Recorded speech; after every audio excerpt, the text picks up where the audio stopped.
should attend. I think it's a very interesting aspect of the church too. I mean, it's about the and you reputation, you add the dimension, the spice to it too. Whereas you can't have the man unless you are otherwise. It's like it's what to do. What with a man?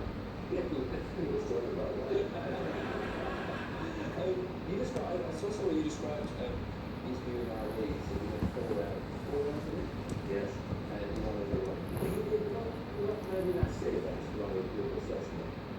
And whenever I think about it, I'm torn because I mean, I was lucky to go around,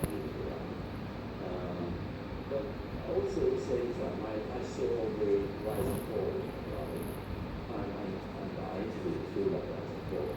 So an authority was idea was something like 1991, 1992, go on that shows. You pull together, you see four chapters in the history of the Chicago man. The first chapter is a contender. The second time I interviewed him, he was a champion. The third time I interviewed him, he was the black Muslim spokesman and racist. We're